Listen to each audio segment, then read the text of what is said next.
Welcome to the Deep Dive. Our mission is simple. We take a stack of sources, find the absolute essential knowledge, and deliver those aha moments right to you. And today we're diving into a real paradox of success. Yeah, how much inconsistency can a championship-level team actually handle if, one single unit is playing at a historically great level? Exactly. Our case study for this is the Philadelphia Eagles' 16-9 win over the Detroit Lions. I mean, it was a total defensive slugfest. It really was. And that win pushed the Eagles to 8-2.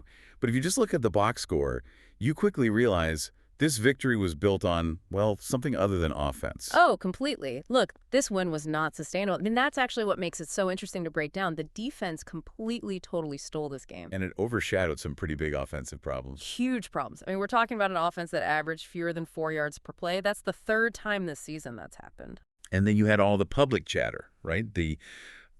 What some people were calling the A.J. Brown soap opera, with all the frustration over the scheme. Yeah, a lot of friction there, a lot of visible self-inflicted wounds on that side of the ball, which made the whole thing feel really tense. Right. So the big question for us and for you is, how did this defense, which, let's be honest, was statistically pretty soft just a few weeks ago? They were giving up 26 points a game through their first 8. Exactly. So how did that defense transform into a unit so dominant it could just single-handedly win a game against a really, really good opponent? Okay, let's unpack that, because what they did to Detroit, Yeah. it's staggering. Mm-hmm. The Lions had been on a tear. They were averaging over 31 points a game.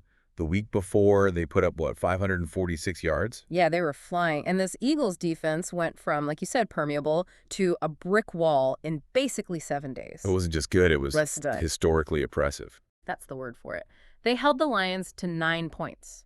And that was after holding the Packers to just 7 the week before.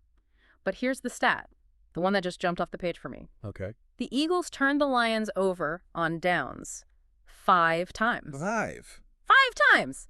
All in the first 3 quarters. And get this, no NFL team had managed to do that this entire century. Wait, this century? Not once. So this isn't just bend but don't break defense. This is just refusal.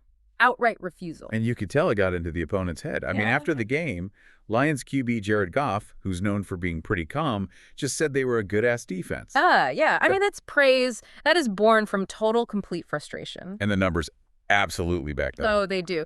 Goff finished the night with a career-low completion rate. We're talking 37.8%. That's terrible for a pro quarterback. It's awful. He was pressured on 41% of his dropbacks, and next-gen stats showed he only completed 7 of 27 passes that went beyond the line of scrimmage. So just over 25% on anything that wasn't a check down. That's almost impossible in today's NFL. Right. And our sources show this was not an accident. This was all about preparation meeting the perfect opportunity. There's a perfect anecdote for this, right? The one with Nakobe Dean. Yes. On what looked like a routine screenplay, the Lions send a receiver in motion. That's the eye candy, right? Designed to pull defenders out of position. Exactly.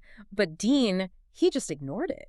He kept his eyes locked on the running back's path and immediately signaled to Jordan Davis and Nolan Smith. He told them to stay home. He did. He knew what was coming, and the execution was just flawless. Dean sprints to his left. He's mirroring the running back, and Nolan Smith just sheds his block instantly. So he's right in Goff's face. Right in his line of sight. Goff has to just, desperately throw a ball into the dirt.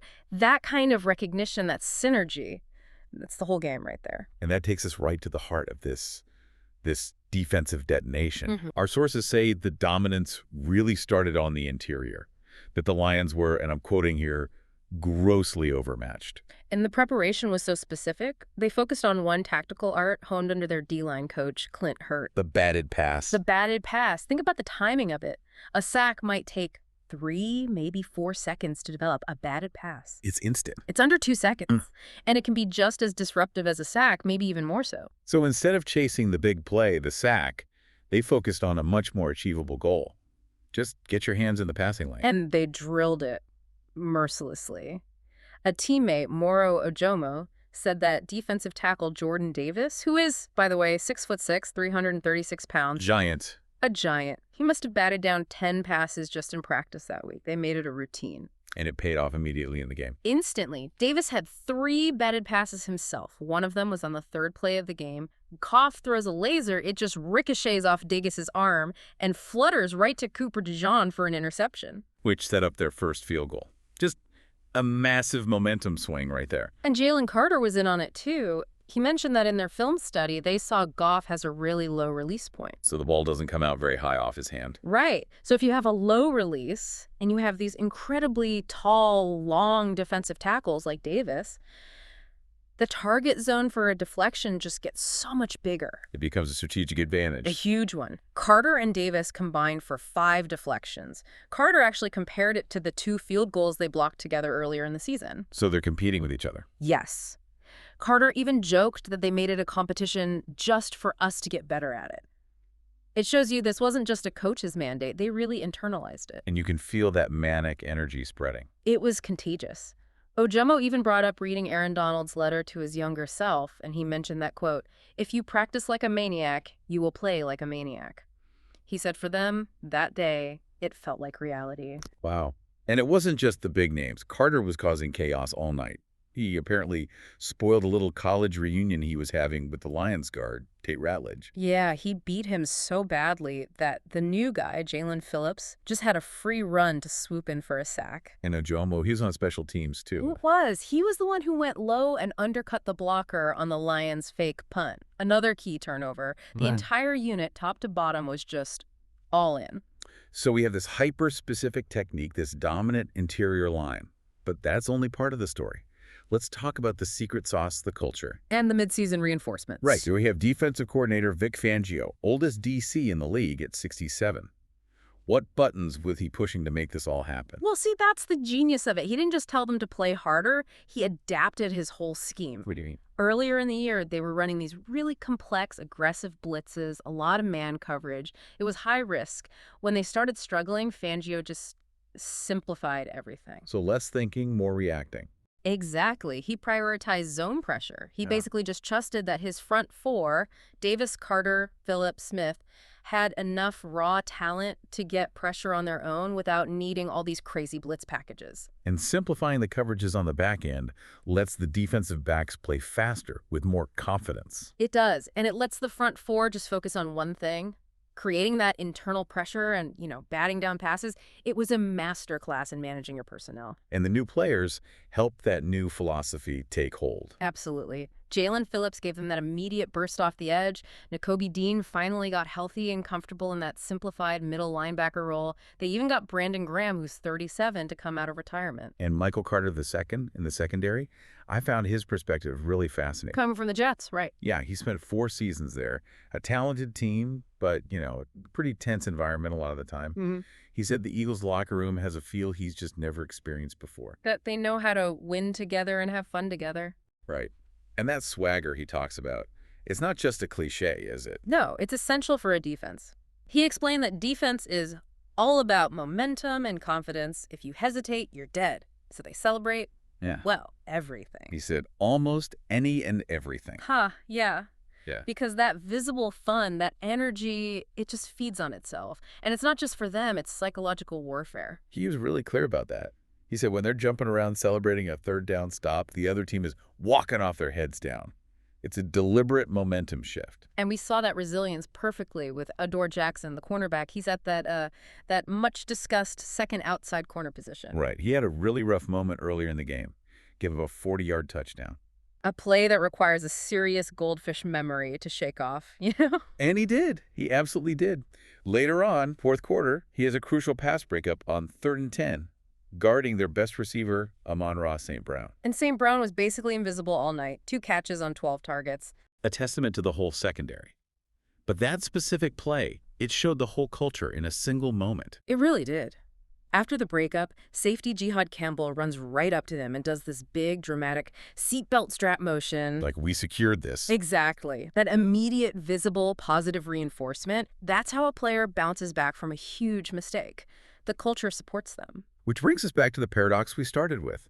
We have this historically dominant, super fun, culturally driven defense. And yet, the offense is just lurching along. Even with an all-pro like A.J. Brown having a great game, 7 catches, 11 targets, a season high, the offense just, as one source put it, inexplicably started and stopped like a car with faulty spark plugs. And Brown himself is pretty blunt about it. Very blunt. He said the team can't just keep slapping a Band-Aid over the offensive problems. He pointed to a lot of room for improvement, a lot of self-inflicted wounds. But here's the crucial part. Yeah. It's how he framed the defense's role in all this. He sees them as the structural support for the whole team. Which leads to the championship question, right? Can a defense, no matter how great, truly mask these kinds of offensive flaws all the way to a title in today's NFL? And Brown thinks this one can. He called the defense a brace. A brace! I love that metaphor.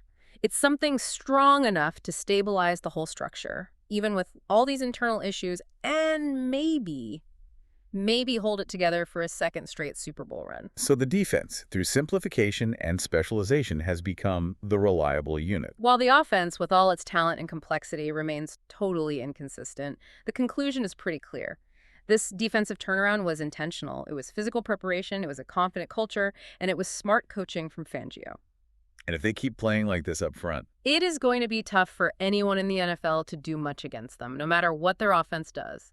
They've found a way to win ugly, and that is often the mark of a real contender. And that wraps up this deep dive. Our key takeaway for you is that this Eagles defense found success by combining a super specific measurable technique, the batted pass, with a magnetic, celebratory culture and some key midseason additions. It's a blueprint for maximizing effort through both skill and energy. And here's a final provocative thought for you to chew on.